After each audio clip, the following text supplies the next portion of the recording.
नमस्कार दोस्तों, हम आज रेलवे ग्रुप डी की साइंस का 27/11/2025 का पहली शिफ्ट का एनालिसिस करने जा रहे हैं।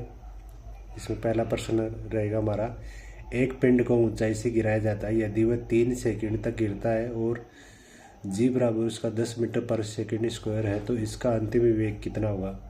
तो इसका 1 सेकंड में वेग हो जाता है 10 मीटर, तो 3 सेकंड में होगा, 3 से मल्टीप्लाई कर देंगे तो 30 मीटर पर सेकंड हो जाएगा। दूसरा प्रश्न ये है, साबुन की मार्जन क्रिया में मिसेल की मुख्य भूमिका क्या है। तो मिसेल की मुख्य भूमिका होती है कपड़ों से तेल और गंदगी को ट्रैप करना और हटाना। तीसरा क्वेश्चन है हमारा, लेंस की शक्ति को परिभाषित किया जाता है। मतलब लेंस का सूत्र होता है हमारा P बराबर 1/f। तो एफ जो होता है वो मीटर में लेना होता है हमें दूरी, तो इसका आंसर हो जाएगा मीटर में इसकी फोकस दूरी के व्युत्क्रम होते हैं, यानी उल्टा होता है। चौथा क्वेश्चन है हमारा, निम्न में कौन सा सही है। किया गया कार्य केवल धनात्मक ही हो सकता है, किया गया कार्य केवल ऋणात्मक ही हो सकता है। तो हमारा आंसर होगा इसमें किया गया कार्य बल की दिशा के आधार पर धनात्मक या ऋणात्मक हो सकता है। हमारा पांचवा क्वेश्चन है, निम्नलिखित में से किसका उपयोग विलयन की सांद्रता को व्यक्त करने के लिए नहीं किया जाता है। तो विलयन की सांद्रता को व्यक्त करने के लिए हमें 3 प्रकार के सूत्र की जरूरत पड़ती है, जिसमें से विलयन का आयतन द्रव्यमान प्रतिशत, ये इसका कोई सूत्र नहीं होता है। वीडियो अच्छा लगे तो सब्सक्राइब कर लेना। छठा क्वेश्चन है हमारा, अस्थमा मुख्यतः श्वसन तंत्र के किस भाग को प्रभावित करता है। अस्थमा एक बीमारी होती है जो हमारे श्वसन के लिए हानिकारक होती है। ये श्वसन के किस भाग को ज़्यादा प्रभावित करती है। तो इसमें आंसर होगा हमारा ब्रोंकिया ब्रोंकियोलिस।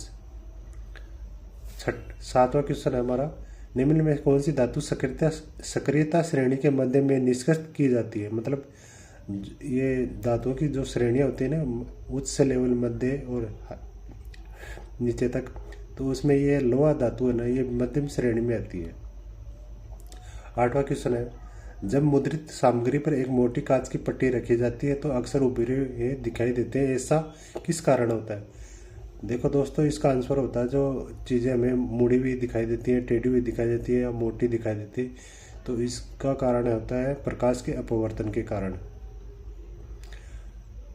9वां क्वेश्चन है हमारा, जब जल और पोषक तत्व उपलब्ध होते हैं तो शैवाल खालिस्तान प्रक्रिया द्वारा तेजी से वृद्धि करते हैं और गुणित होते हैं।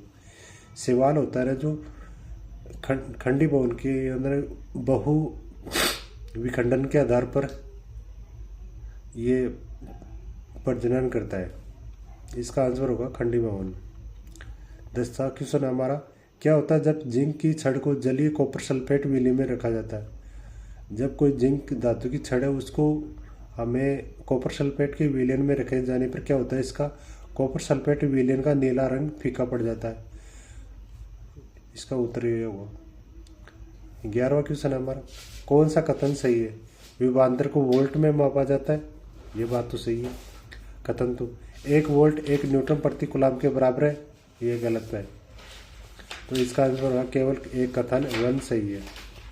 12वां क्वेश्चन है हमारा, वह कौन से पोल्ट्री पक्षी है जिसे अंडे उत्पादन के लिए पाला जाता है। जो ये हमारी मुर्गियाँ होती है ना, उसमें ये लेयर प्रकार की मुर्गी होती है, वो अंडे उत्पादन के लिए मुख्यतः पाली जाती है पोल्ट्री फार्म में। 13वां क्वेश्चन हमारा, कोशिका विभाजन की किस विधि द्वारा द्विगुणित गुणसूत्रों को अगुणित युग्मकों में विभाजित किया जाता है। मतलब ये कहना चाहता है कि युग्मक होते हैं उसको विभाजन किस प्रकार के विभाजन में होता है। तो इसका आंसर होगा अर्धसूत्री विभाजन में। एक ध्वनि तरंग की आवृत्ति 50 हर्ट्ज है, एक तरंग पूरी होने में इसने कितना समय लेगा। तो 50 को हम 100 से भाग देंगे तो ये हमारा आंसर आ जाएगा 0.022 सेकेंड। हमारा 15वां क्वेश्चन है, कौन सी जीवन प्रक्रिया प्रजातियों में विविधता लाने के लिए महत्वपूर्ण होती है। तो ये लैंगिक जनन में सबसे ज़्यादा विभिन्नता पाई जाती है। ये हमारा आंसर उत्तर हो जाएगा। 16 क्वेश्चन है, वह पर्यात्मक समूह जिसमें ऑक्सीजन विषम परमाणु नहीं होता है। तो इसमें हेलो एक एल्केन होता है, इसमें एक विषम परमाणु संख्या नहीं होता है। 17वां क्वेश्चन, निम्न में से कौन सा कथन स्थिर अनुपात के नियम का सर्वोत्तम रूप से वर्णन करता है। जोसेफ प्रॉस्ट ने दिए थे 2 नियम, इसमें इसका स्थिर अनुपात का नियम का बारे में बताना हमें।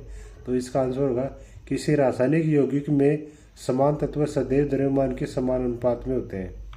ये हमारा आंसर हो जाएगा। 18वां क्वेश्चन है, निम्न में कौन सा एक समान वर्तीय गति का उदाहरण प्रस्तुत करता है। हमें वर्तीय गति जो एक चक्कर के समान होती है, जिसे हमारा दौड़ने का ग्राउंड होता है उस प्रकार से। नियत चाल से घूर्णन करती हुई पंखे की ब्लेड एक चक्कर की तरह घूमती है, इसलिए हमारा इसका आंसर ये हो जाएगा बी।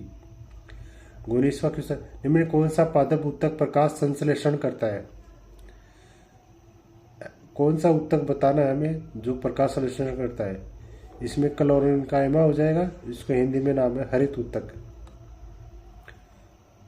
20वां क्वेश्चन हमारा, एक कुंडली का प्रतिरोध 44 ओम है, यदि इसे 220 वोल्ट की आपूर्ति से जोड़ा जाए तो कुंडली द्वारा खपत की गई शक्ति बतानी है, पावर बताना हमें। तो हमें आर का मान दिया हुआ है 44 और वी का मान दिया हुआ है। तो इसमें सूत्र लगा के हम 1100 वाट की इसका आंसर आ जाएगा, शक्ति आ जाएगी। 21वां क्वेश्चन हमारा, पृथ्वी की परिक्रमा एक वर्तीय पथ पर नियत गति से करने वाले उपग्रह की गति एक समान वर्तीय गति का उत्कृष्ट उदाहरण है। इस गति का कौन सा गुण इसके त्वरण को शून्य होने से रोकता है। इसका आंसर होगा, गति की दिशा प्रत्येक बिंदु पर निरंतर बदलती रहती है, अर्थात वेग परिवर्तित होता है।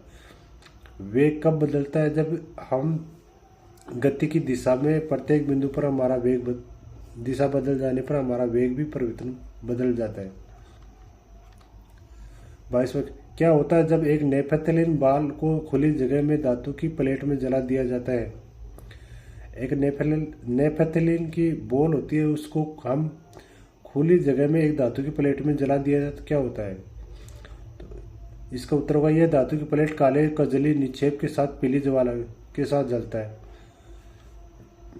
जो धातु पीली ज्वाला के साथ जलती है वो हमेशा कजली जो राख होता है यह अपना निक्षेप छोड़ देती है। हमारा 23वां क्वेश्चन है, प्रजनन के दौरान डीएनए प्रकृति बनाना क्यों महत्वपूर्ण है। डीएनए की प्रतिकृति यानी फोटोकॉपी बनाना क्यों महत्वपूर्ण है।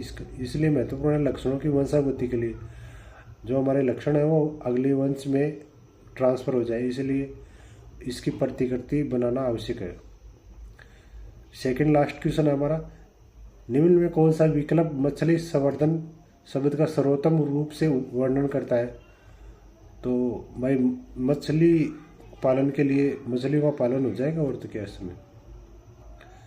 हमारा लास्ट क्वेश्चन है 25वां, क्लोरीन का आंशिक परमाणु द्रव्यमान में किसके कारण होता है। भाई क्लोरीन के 2 परमाणु द्रव्यमान माने जाते हैं, एक तो 35.5 एक 35.7। तो ये समस्थान की उपस्थिति के कारण मापे जाते हैं। धन्यवाद दोस्तों, अगर वीडियो पसंद आए तो चैनल को सब्सक्राइब करना और लाइक करना। ठीक है दोस्तों, नेक्स्ट पार्ट में अगले शिफ्ट का वीडियो जल्दी लेकर आएंगे। धन्यवाद दोस्तों।